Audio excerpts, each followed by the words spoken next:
Tudo bem com você, Helena? Tudo bem, graças a Deus. Obrigado por ter vindo. Eu que agradeço o convite, Marcelo. E com um currículo tão importante, a Helena Oliveira é terapeuta ocupacional, formada pela Universidade Federal do Triângulo Mineiro, mestre em Ciência da Saúde pela UFSCar, que é a Universidade Federal de São Carlos, fundadora do Instituto Neurosaúde, que é um espaço que oferece atendimento terapêutico ocupacional e psicológico. Esse é em São Joaquim, Helena? Isso, em São Joaquim. Fica na Rua Goiás, no quarteirão de baixo do hospital. Pois é. E ainda presta serviços em Morro Agudo. Isso. Lá eu sou concursada. Lá pela prefeitura? Isso, pela prefeitura. E aí eu trabalho lá todos os dias. Sei. Das 8 às 2, chego aqui e continuo o trabalho na clínica. Pois é, numa profissão tão nobre. Claro que todas são, mas Sim. Terapeuta ocupacional, para quem não entende o que eu estou dizendo da nobreza, significa o que na prática, Helena? Por gentileza. Marcelo, é ótima a sua pergunta, porque às vezes as pessoas me veem, né? E talvez não faça conhecimento do que é. Entendi. Né? Eu sou formada e atuo na área há 10 anos.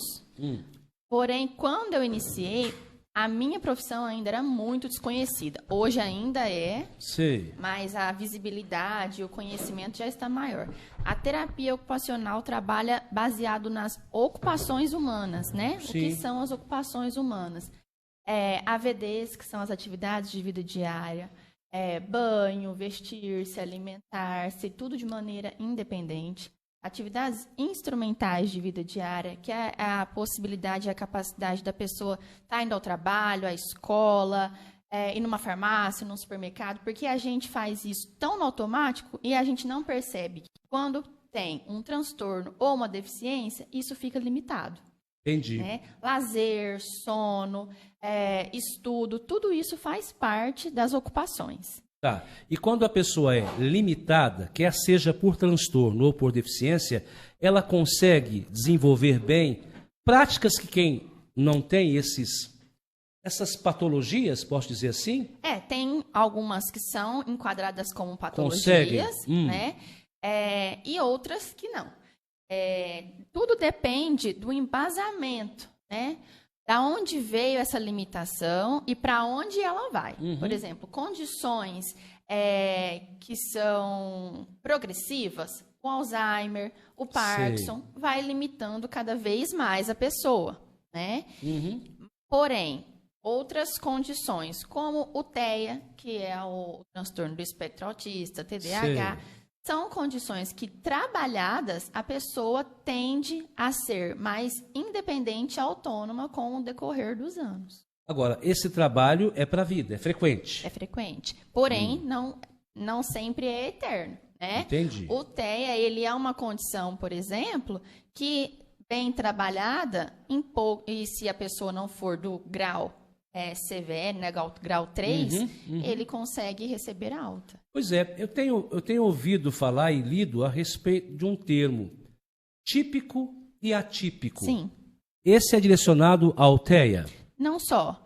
Transtornos do neurodesenvolvimento como um todo, né? O típico é o que a gente chamaria de esperado, né? Então, a criança sem nenhum transtorno, sem nenhuma condição, né? Ela tem o desenvolvimento típico. Quando eu falo condição, isso se remete à condição física também, tá? Típico. Típico. Aí, se você disser normal... hoje já caiu por terra, né, o normal, porque é normal para quem e da onde que vem, né? Às vezes o que é normal para mim não é normal para você, não é normal para o outro. Ótimo, Helena, né? ótimo. Então, típico.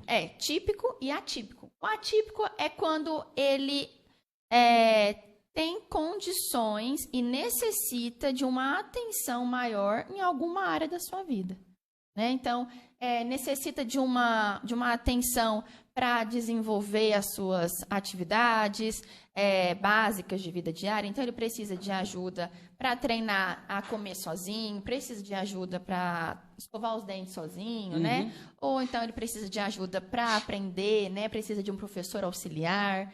Então, isso é uma condição atípica. Por exemplo, quem tem dificuldade de locomoção, quem não anda? Uma pessoa típica ou atípica? Atípica. Atípica, por não andar. Isso, Olha, eu sou conduzido por uma cadeira de rodas. Porque ela necessita de uma coisa que é de direito dela, que é a acessibilidade. Entendi. Que nós não sentimos tanto na pele, né? Mas quando a gente vai lá, quebra a perna, o pé, aí a gente começa a identificar o quão inacessível são os espaços. Entendi. Nós terminamos o mês de abril, eu não sei, o Vinícius lá em Guará, ele vai falar sobre a Feira do Livro daqui a pouco, mas alguns municípios, a gente falava de Batatais, foi manchete até na IPTV, Isso. Promoveram alguns eventos alusivos ao abril. Que cor que é, hein? Azul. Azul, que é o mês de conscientização do autismo. Conseguimos, no mês de abril, transmitir as mensagens, e aí quando eu digo conseguimos, posso estender isso no âmbito mundial. E os pais precisam saber, para ao menor sinal de diferença de comportamento dos filhos, procurar alguém ou uma equipe multidisciplinar para fazer pelo menos a avaliação do TEA, que não é tão simples assim. Esse mês serviu para ampliar o conhecimento que algumas pessoas já tinham ou melhorar aquelas que não tinham. Com certeza, Marcelo. E assim, a tendência não só em abril, né? O autismo, ainda bem, ele vem ficando mais aparente. Muitas pessoas às vezes me perguntam assim, Helena, mas será que antigamente não tinha já o autismo, né? E a gente passava por isso? Sim, né? O autismo já existia, porém é inegável o fato que as taxas, né, hoje em dia, o último estudo realizado nos Estados Unidos, porque no Brasil ainda não foi feito nenhum estudo com essa proporção, é de 1 para 36. Onde? Né? Nos Estados Unidos. No Brasil não temos um dado Não, oficial? no Brasil não, ainda não, né? Porque precisa ser longitudinal esse estudo. Então, essas crianças, por exemplo, diagnosticadas nos Estados Unidos, elas têm o diagnóstico que são contabilizadas nesse estudo, com 8 anos. Então, elas são observadas desde o primeiro ano de vida. Então, aqui no Brasil, está, hoje em dia, por conta, né, do avanço nos estudos, porém, a nossa ciência ainda tem as limitações, né? É um problema da ciência ou um problema de gestão pública? Gestão. A partir do governo federal? Isso.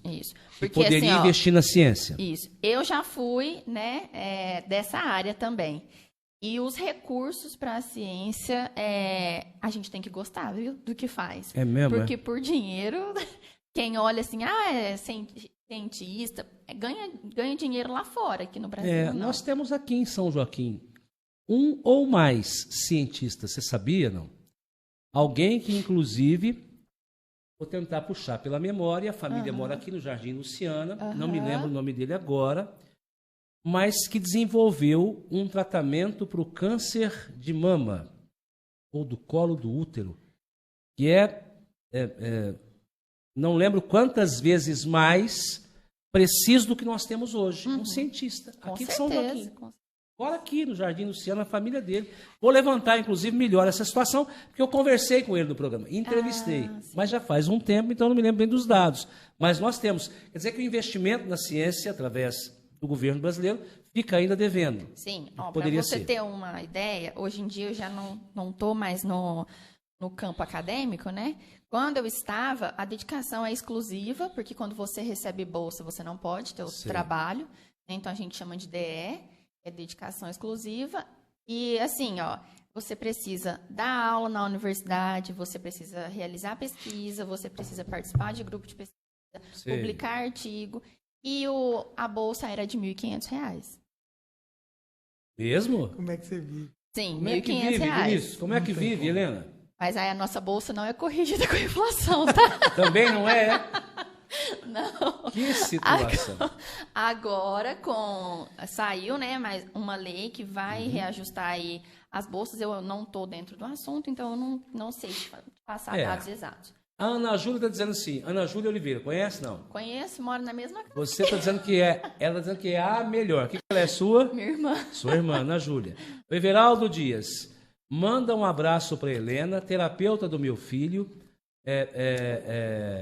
Pedro, e obrigado por estar dando esse espaço para essa causa tão importante. A Juliana, oi Helena, A Teodo Pedro, esposa do Everaldo. Sim. Ótima profissional. Você pode dar um spoiler? Spoiler é adiantar, é? A linguagem hoje é spoiler do curso que você vai fazer, Helena? Ah, sim. Posso. Em outubro, eu estarei fora do país, novamente, né? Fazendo mais um curso de seletividade alimentar em crianças com transtorno do espectro autista. Madrid. Mais um curso para o seu currículo. Mais um curso. E aí fora do país. Por que Madrid? É uma escola de cursos, né, que eu já estou adentro, assim, faz um tempo. E aí eles divulgaram. Eu me interesso muito por esse assunto. E trabalho, né, também com a seletividade alimentar. E aí eu falei, quero saber mais sobre isso. Seletividade alimentar, isso? Seletividade alimentar, isso, Marcelo. Voltada para quem tem o transtorno do espectro? Não só, porque a seletividade alimentar pode aparecer em outras condições sem ser o autismo, né? A pessoa pode ser seletiva por conta de um transtorno do processamento sensorial e não necessariamente só autismo. E ela pode mudar de opinião? Isso não é uma opinião. É uma falha na modulação cerebral. E ela pode mudar.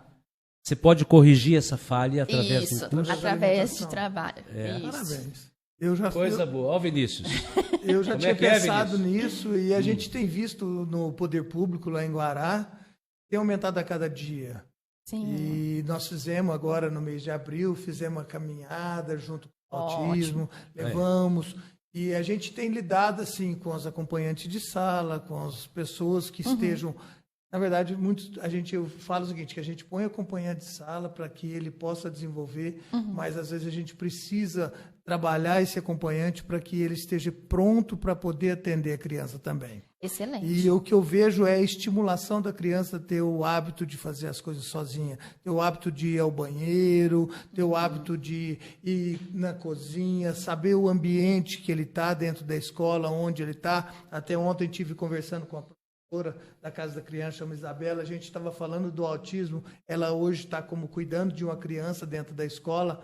Ela falou, Vinícius, eu fui dar uma volta com ele na escola para ele conhecer, porque às vezes quando ele está num volume muito grande de amigos, naquela correria do intervalo ou até mesmo dentro da sala de aula, ele não consegue concentrar. Mas a hora que você chega e fala assim, aquela porta ali é do banheiro, aí ele sabe onde ele tem que ir. Perfeito. E a gente começa a descobrir... É o acolhimento. Acolhimento. Começa a descobrir que a criança, mesmo com autismo, quando ela tem a dificuldade, mas através da iniciativa, dentro de casa, do pai falar, você está numa sala, você está no banheiro, você está na cozinha, vem aqui comigo, vem para a garagem, a criança começa a interessar por aquele assunto. Mas parabéns.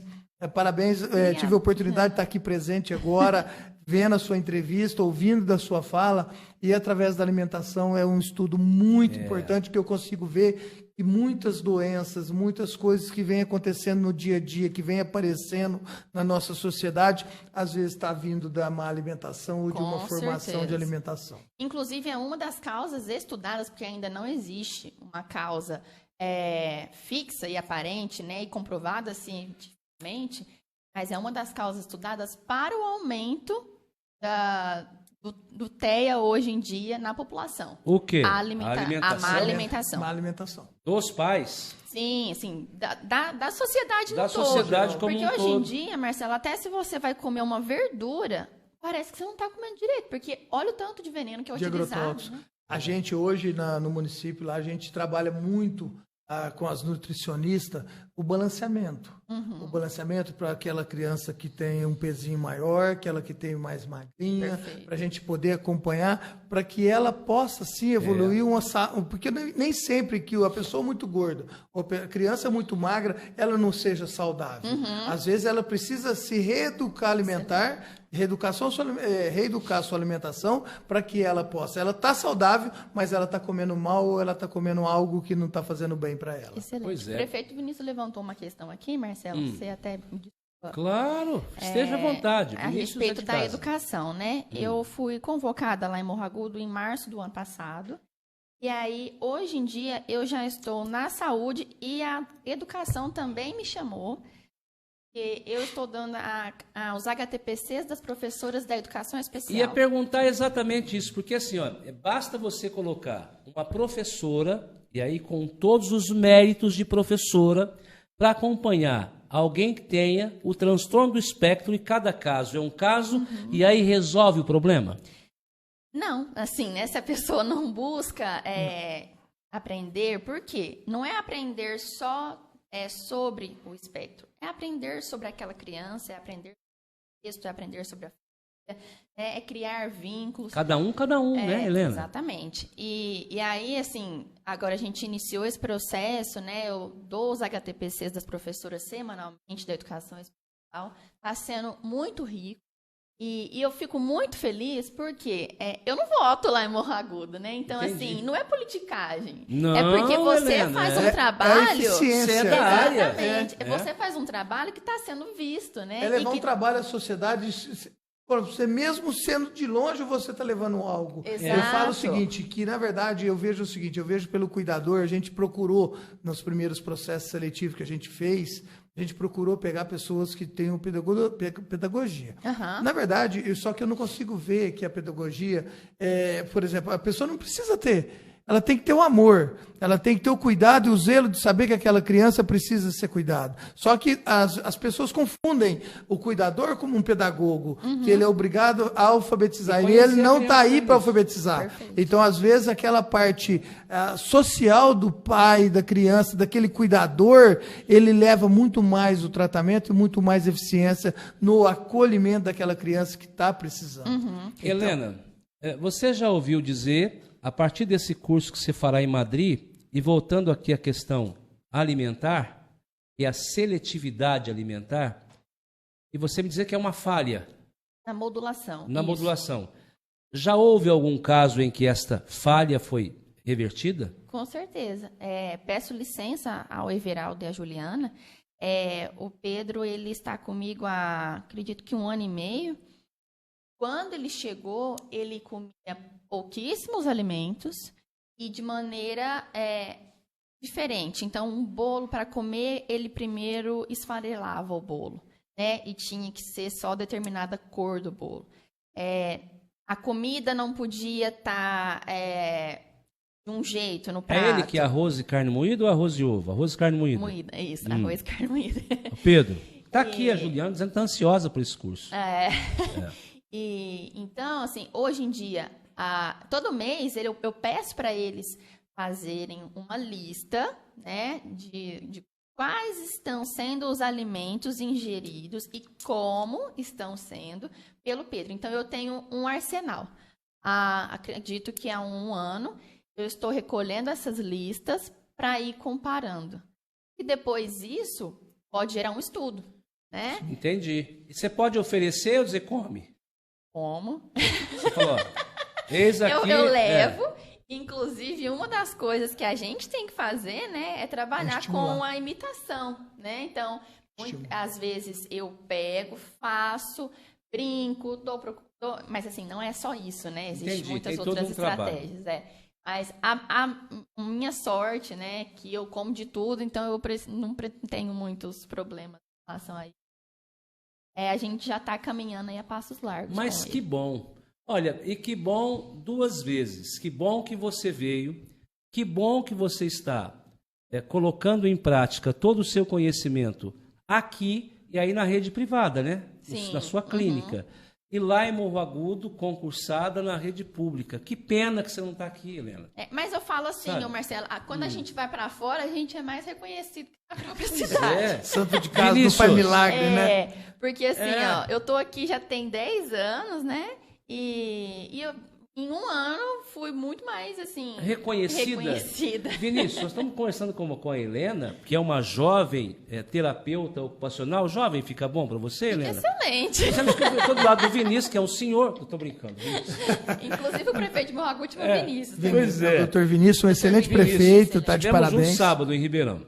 Ela é terapeuta ocupacional, formada pela Universidade Federal do Triângulo Mineiro, mestre em Ciência da Saúde pela UFSCar de São Carlos, fundadora do Instituto Neurosaúde, que é um espaço que oferece atendimento terapêutico ocupacional e psicológico, E agora, já esteve fora do Brasil uma vez, está voltando a Madrid, e às vezes a gente não sabe, Vinícius, não conhece. Infelizmente, as que pessoas... pena. Na verdade, a Pena. gente perde talento, a gente perde pessoas que, para o tempo igual, vai embora. As pessoas passam, às vezes você desiste 10 anos, por não Vinícius. ser valorizado. Exatamente. Mas eu já quero deixar aqui, já me trouxe um conhecimento, já me trouxe uma experiência muito grande só de ouvir você falar. Parabéns. Obrigada. Porque a pessoa, para lidar com crianças com autismo, não é fácil, porque, na verdade, nem sempre é o que ele quer, o que a gente quer, que a gente almeja que ele seja rápido, mas é missão, um trabalho prefeito. temporário. Com certeza. Eu falo que é servir a Deus.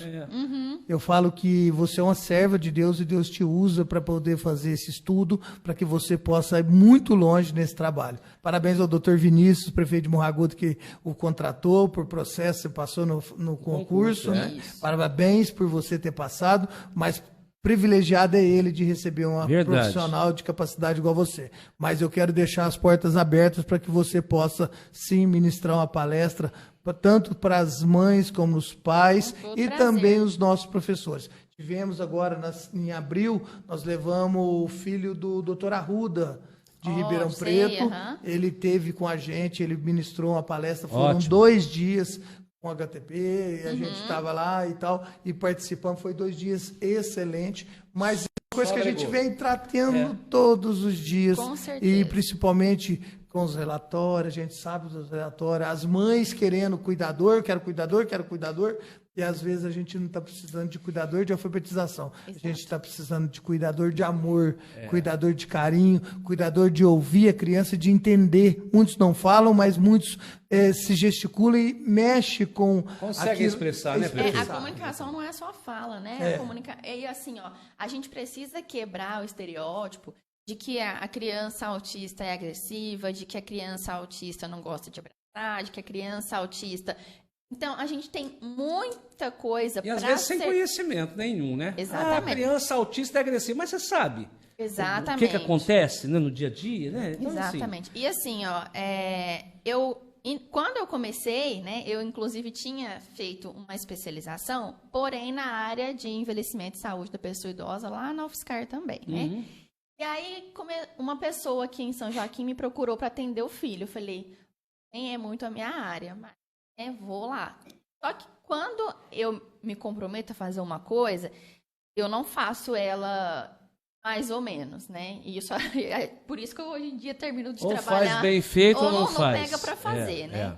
E aí me virou uma chavinha. Eu falei assim, porque quando a gente pega e a gente não conhece, nós temos esses preconceitos, né? Eu falei assim, eu preciso conhecer, porque já dizia Santo Agostinho, a gente não ama aquilo que a gente não conhece. Verdade. Então... Ótima definição. Como é que é as coisas, né? Eu, conversando com a Isabela, a professora, ela falou assim, Vinícius, que desafio novo, né? Ela que sempre sonhou com a sala de aula e é o desafio de cuidar de uma criança. Aí eu falei, você vai fazer o seu melhor, você vai dedicar o seu tempo, você vai cuidar, você vai descobrir coisas que, na verdade, ele vai te ensinar coisas. E eu, num diálogo um dia com uma professora em Guará, e veio um filho de um chinês, veio morar em Guará. E ninguém queria pegar a sala de aula desse menino, por quê? Porque não sabia falar mandarim, não conseguiria entender. E essa professora, ela foi lá e falou assim, eu quero pegar a sala desse menino. E ela falou assim que ele mais ensinou ela do que ela ensinou ele. Ele ensinou ela a descobrir a vontade de aprender mandarim, de poder ler, escrever e poder ensinar o português para ele também. Foi uma troca de experiência maravilhosa. Eu ainda falei para Isabela, aproveita essa oportunidade que é a troca de conhecer uma pessoa que precisa e que você vai aprender e ele vai descobrir em você algo que complemente ele. Como é que então, Santo Agostinho disse, Helena? A gente não ama aquilo que a gente... A gente não ama aquilo que a gente não conhece. É isso. Olha, a Cidinha está dizendo que você é top. Mamãe, né? É, mamãe. Parabéns. O Pistolinha está dizendo, Helena, e a todos, como eu queria que o investimento na educação fosse muito maior muito maior em um todo. 1.500 é muito pouco. Você está dizendo aqui da ciência nesse caso, né? Quem sabe um dia a gente chega lá, verdade. Quem mais? Juliana interagindo conosco. Olha, que bom que você veio, Helena. Que bom que você veio.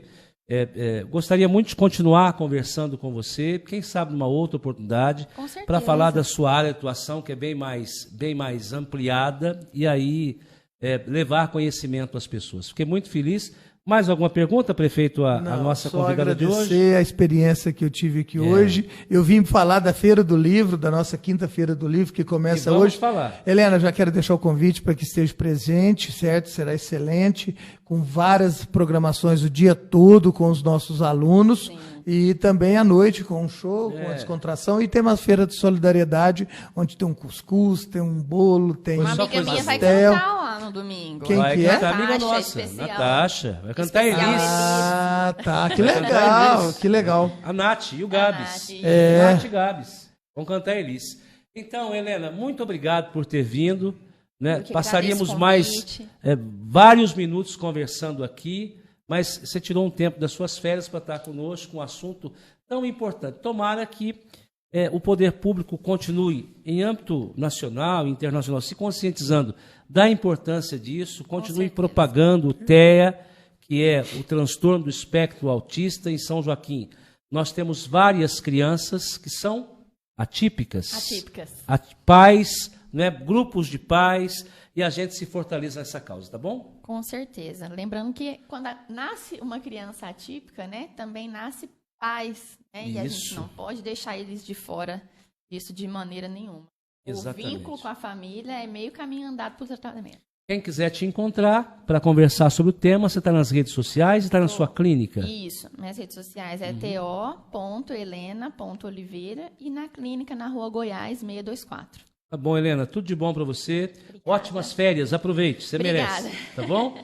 Tudo de bom. Helena Oliveira, conversando conosco, terapeuta ocupacional. O intervalo de 1 minuto e o Vinícius Magno, Vinícius Engenheiro, prefeito de Guará, fala sobre a programação da Feira do Livro, que começa hoje com Diego Figueiredo e Ana Canhas. Vale a pena, tem muita coisa boa até domingo.